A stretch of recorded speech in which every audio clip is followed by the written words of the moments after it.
Good morning, students.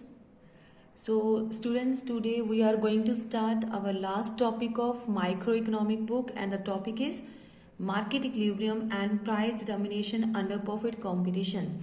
As you know, we have done the perfect competition, the basic concept of perfect competition and its features in our last video, right? So today we are going to start the other topics of perfect competition in this video.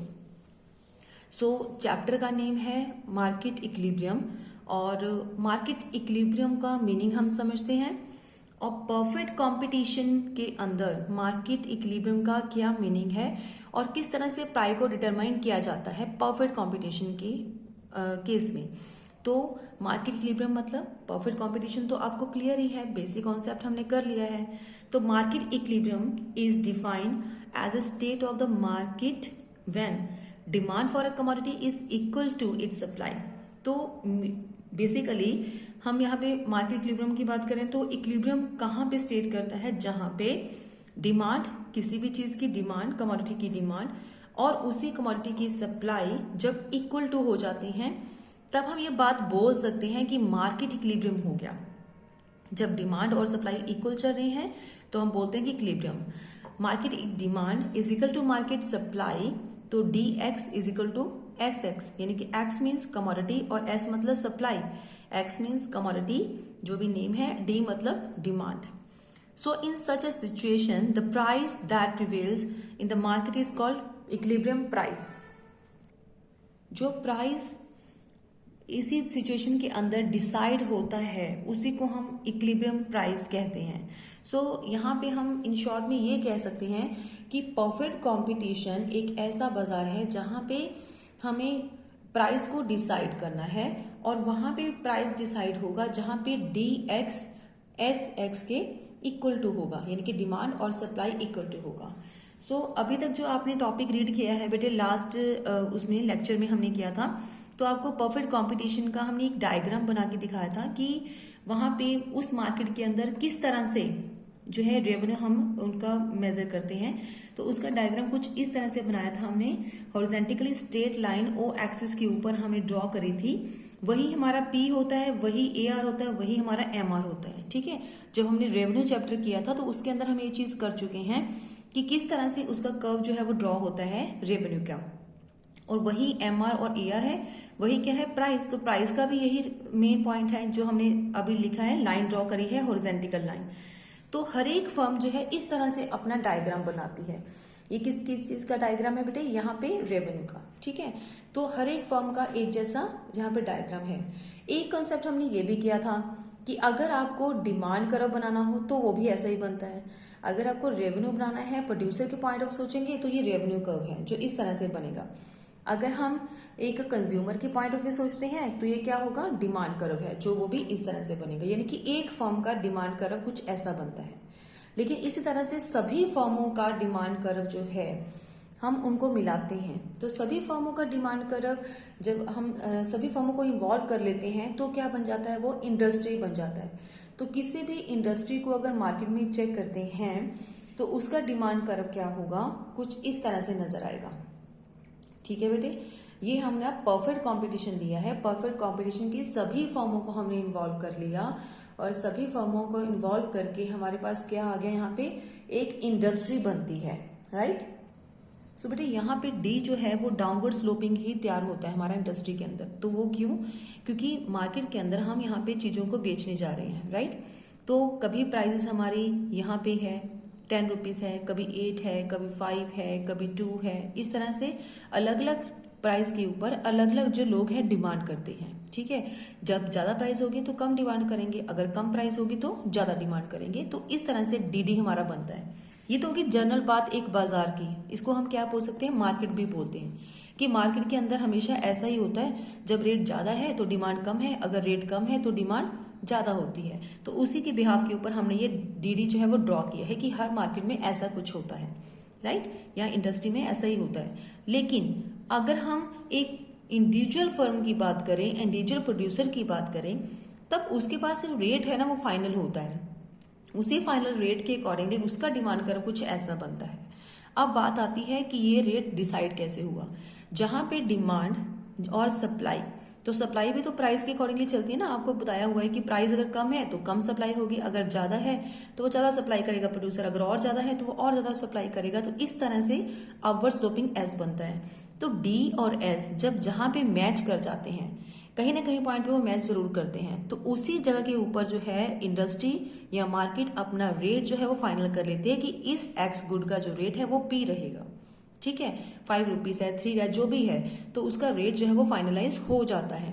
इसको बोलते हैं demand और supply की उनकी pressure की वजह से, force की वजह से जहां पे भी वो आपस में मीट करेंगे वहां पे रेट फाइनल हो गया। अब इंडस्ट्री ने एक रेट डिसाइड कर लिया, यही रेट जो है सभी फर्म्स को बोला जाता है कि इसी रेट के ऊपर आपने चीज बेचनी है। वो रेट हो गया सेम रेट जो यहाँ पे डिसाइड किया है। अब सभी रेट में उन्होंने क्या किया, हॉरिजेंटली एक लाइन ड्रॉ कर ली, बस यही रेट है। इसके ऊपर वो चाहे तो 10 आइटम बेचे, इसी पे चाहे तो वो 100 आइटम भी बेच सकते हैं, डिपेंड करता है। लेकिन रेट को हमने बढ़ाना या घटाना नहीं है, क्योंकि इंडस्ट्री ने ये चीज क्या की है, डिसाइड की है। ठीक है, so firm can only decide how much amount of commodity it wants to sell, वो सिर्फ इतना ही डिसाइड कर सकता है, ठीक है, गिवन प्राइस के अकॉर्डिंगली। लेकिन वो इस चीज को डिसाइड नहीं करेगा रेट कितना रखना है। रेट जितना रखना है वो इंडस्ट्री का काम है, मार्केट का काम है। और मार्केट कैसे करती है, डिमांड और सप्लाई के अकॉर्डिंगली करती है। ठीक है, इसलिए यहाँ पे कंफ्यूज नहीं होना कि मैम बता रहे हैं कि जब फर्म की बात आती है तो हॉरिजॉन्टल डिमांड कर्व बनता है, लेकिन अगर सबको हम पूरी इंडस्ट्री की बात करें और इंडस्ट्री कैसे बनती है, फर्मों को जोड़ के, तो पूरी इंडस्ट्री में तो इस तरह से डिमांड कर्व बनता है। क्योंकि इंडस्ट्री से लोग डिमांड करते हैं, अलग अलग रेट्स होते हैं, ठीक है, तो रेट के अकॉर्डिंगली डिमांड ऐसे होती है। लेकिन वो फर्म ने इंडस्ट्री डिसाइड करी कि कितना मुझे रखना है सप्लाई और डिमांड के अकॉर्डिंगली। राइट बेटे, नेक्स्ट टॉपिक बेटे हम बुक में से कर रहे हैं और हमारे टॉपिक का नेम है कि हमें मार्केट इक्विलिब्रियम यानी कि बताना है determination of equilibrium price under perfect competition.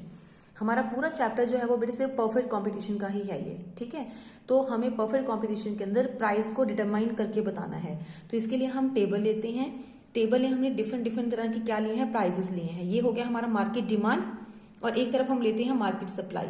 तो यहाँ पे प्राइस का और डिमांड का कनेक्शन कैसा है कि जब प्राइस हमारा 1 रुपीज है तो लोग ज्यादा डिमांड करते हैं, अगर प्राइस हमारा कम हो गया तो लोग कम डिमांड करते हैं, उससे कम हो गया तो और कम। राइट, तो इस तरह से हमने अपनी मर्जी से आइटम जो है वो लिख ली है डाउनवर्ड करते हुए।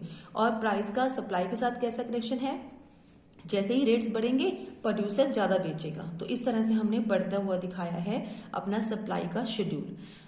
अब दोनों ही जो है डिमांड और सप्लाई कहीं ना कहीं मीट करते हैं।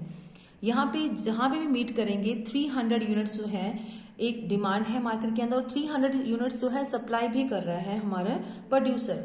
तो उस टाइम के ऊपर जो है वो रेट फिक्स कर दिया जाता है एक इंडस्ट्री की तरफ से। ठीक है बेटे, तो जैसे अभी हमने डायग्राम ड्रॉ किया था नोटबुक के ऊपर, वैसे ही यहाँ पे सिमिलर है। एक साइड में हम क्वांटिटी लेते हैं, एक साइड में हम प्राइसेस लेते हैं।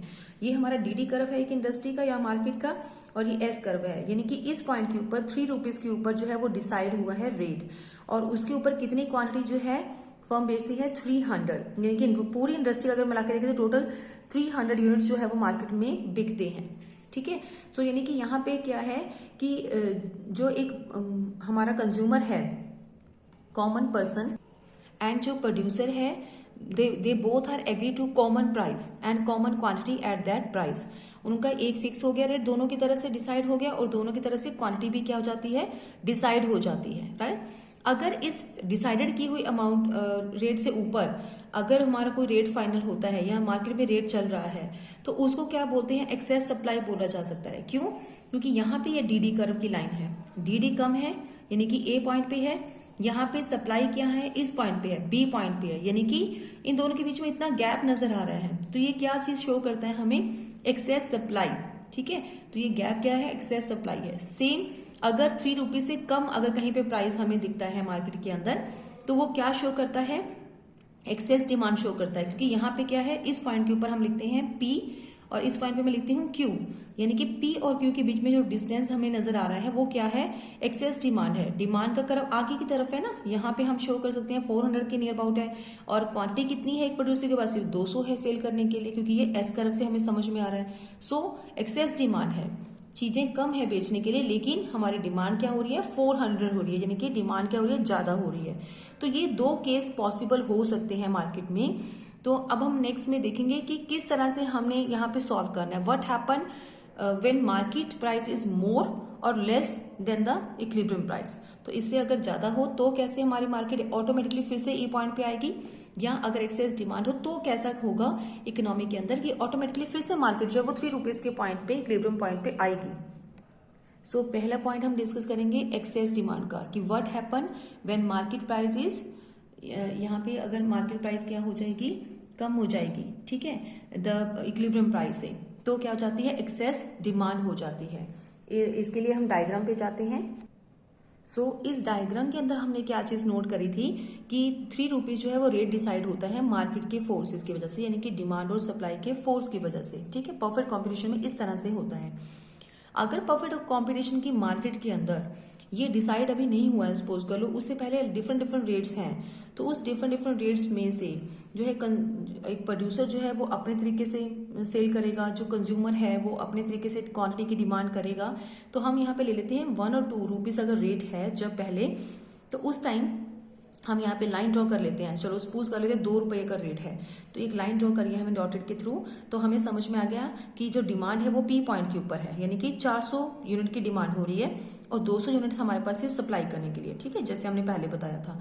अब हम ये देखते हैं कि अब इसको कैसे सॉल्व करेंगे। मार्केट तो डिस्टर्ब है, मार्केट इक्विलिब्रियम में तभी आगे अगर 3 रुपीज रेट होगा, तो वो कैसे पॉसिबल होगा, ठीक है। तो अगर इस तरह से मार्केट जो है 2 रुपए के पॉइंट के ऊपर चल रही है, तो उसको दोबारा कैसे बैलेंस में लेके आए। 3 रुपीज जो है डिसाइड हुआ है, तो कैसे बैलेंस में लेके जाए। इसमें इकोनॉमी जो है ऑटोमेटिकली वहां पे पहुंच जाती है। कैसे पहुंचती है, अब यहाँ देखते हैं कि जब भी यहाँ पे लोगों की डिमांड ज्यादा हो जाती है, it means they have a biggest competition among the buyers. तो यहाँ पे लोग कहते हैं कि मुझे खरीदना है, मुझे खरीदना है, इस तरह से कंपटीशन क्रिएट हो जाता है।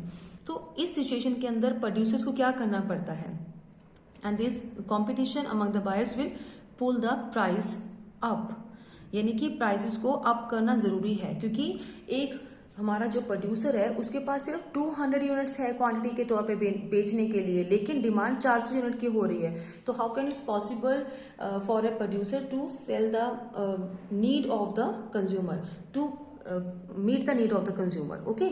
तो कैसे मीट करेगा, यहाँ पे पॉसिबल नहीं है। तो उसके पास एक ही ऑप्शन होती है कि उसको प्राइसेस को अप करना पड़ेगा, और वो तब तक अप करेगा, पहले पर 2.5 तक बढ़ा के देखेगा, 3 उसके बाद आगे बढ़ा के देखेगा, जब उसे समझ में आ जाएगा कि 3 रुपए तक उसको इंक्रीज करना पड़ेगा। इस पॉइंट पे जाके क्या होगा, हमारी क्वांटिटी जो है वो कम हो जाएगी। क्यों, क्योंकि प्राइस का और क्वांटिटी का आपस में इस तरीके से रिलेशन है कि जैसे ही एक प्रोड्यूसर ने प्राइस अप किए, प्राइस अप होते ही डिमांड क्या हो जाती है, थोड़ी सी बैक हो जाती है। बैक मतलब पहले वो 400 यूनिट की डिमांड कर रहे थे, अब क्या हो जाएगी, थोड़ा सा ऊपर की तरफ शिफ्ट हो जाएगी, यानी कि इस पॉइंट पे आ जाएगी। डिमांड कितने हो जाएगी, 300, कम हो गई ना।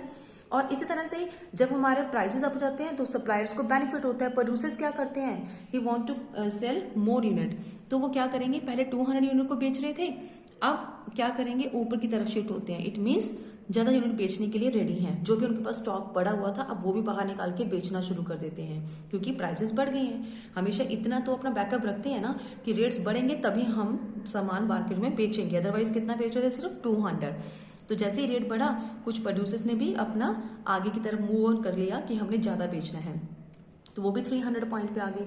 तो ऑटोमेटिकली जब भी मार्केट में एक्सेस डिमांड है, तो कहीं ना कहीं प्रोड्यूसर्स रेट बढ़ाते हैं और फिर से ई पॉइंट के ऊपर पहुंच जाते हैं। इसी तरह से हम सेकेंड पॉइंट लेते हैं बेटे, और वो पॉइंट होता है हमारा एक्सेस सप्लाई का। तो अगर हमारे मार्केट के अंदर एक्सेस सप्लाई चल रही है, तो उसको कैसे हैंडल किया जाता है, सेम जैसे कि अभी हमने डिस्कस किया था उस तरीके से। एक्सेस सप्लाई के केस में क्या होता है बेटे, कि जिस तरह से हम यहाँ पे 3 रुपीज की बात कर रहे हैं, तो अगर हमारा रेट जो है वो 4 रुपीज है अगर मार्केट के अंदर, ठीक है, तो ये रेट ज्यादा है। तो इस केस में क्या होता है कि ज्यादा कंपटीशन क्रिएट होता है हमारा सेलर्स के बीच में, competition among the sellers as each seller want to sell the more quantity, और हर एक सेलर चाहता है कि मैं ज्यादा बेचूं, ठीक है, and reduce their excess unwanted stock. तो जो भी उनके पास स्टॉक बचा हुआ है, वो चाहते हैं कि ज्यादा से ज्यादा बेच दें, क्लियर कर दें सारा, ठीक है, जो भी उनके पास बचा हुआ स्टॉक है। तो यहाँ पे डिमांड कम है, क्यों, रेट ज्यादा है तो लोग डिमांड कम कर रहे हैं, बट सप्लायर के लिए बेनिफिट है, वो अपना जितना भी अनसोल्ड स्टॉक है उसको क्लियर करना चाहता है, बेचना चाहता है, ठीक है। तो यहाँ पे बी पॉइंट के ऊपर है। लेकिन अब मार्केट इक्विलिब्रियम में कैसे आएगी, अब जब भी लोग खरीद ही नहीं रहे हैं पर प्रोड्यूसर बेचना चाहता है, लेकिन खरीदने वाले भी तो होने चाहिए, यहाँ पे है नहीं, तो फिर क्या करना पड़ेगा, प्रोड्यूसर्स को थोड़े से रेट कम करने पड़ेंगे, और तब तक कम करेंगे जब तक कि दोबारा हमारा एस डी के बराबर नहीं आ जाता, इक्वल नहीं आ जाता। तो थोड़ा सा रेट कम किया, यानी कि 3 रुपीज तक उन्होंने अपना रिडक्शन कर दी, किस चीज की, प्रोडक्शन के रेट की। और जैसे ही रेट कम होते हैं तो क्या इम्पैक्ट पड़ता है हमारा मार्केट के ऊपर, quantity demanded for a commodity tend to increase, लोग ज्यादा खरीदना शुरू कर देते हैं, यानी कि ए पॉइंट से अब ई की तरफ जा रहे हैं। यहाँ पे एरो के साथ आपको शो करना है, ए का मतलब था 200 और यहाँ पे ई तक आ गए तो क्या मतलब हो गया, अब 300 खरीदना शुरू कर दिया, ठीक है। जैसे ही रेट कम हुए, quantity demanded for a commodity tends to increase and quantity supplied of a commodity tend to decrease। और यहाँ पे quantity supplied कम होगी, क्योंकि जैसे ही रेट कम होता है सप्लायर ज्यादा गुड्स नहीं बेचना चाहता, वो कम गुड्स बेचेगा। और पहले वो 400 पॉइंट के ऊपर था, हम नोट कर रहे हैं, यहाँ पे 300 सिर्फ गुड्स बेचना चाहता है, फिर से मार्केट क्या हो जाती है बेटे, इक्विलिब्रियम के अंदर आती है। तो एज अ रिजल्ट यही होता है, excess supply will be corrected. तो जो रॉन्ग चल रहे थे, एक्सेस सप्लाई का केस क्रिएट हो गया था मार्केट के अंदर, वो क्या हो जाता है, क्लियर हो जाता है। तो फाइनली इक्विलिब्रियम इज रिस्टोर और हमारा फिर से इक्विलिब्रियम ई पॉइंट के ऊपर हो जाता है। तो ये होता है हमारा इक्विलिब्रियम प्राइस, जो कि हमें यहाँ पे नजर आ रहा है, ठीक है बेटे। तो बेटे आज के लिए टॉपिक हम इतना ही खत्म करते हैं, ताकि आप इस चैप्टर को बहुत अच्छे से क्लियरली समझ लो। तो नेक्स्ट वाला बेटे हम नेक्स्ट वाले वीडियो में करेंगे, यहाँ तक आप इसको टॉपिक को रिवाइज करोगे। ओके बेटे।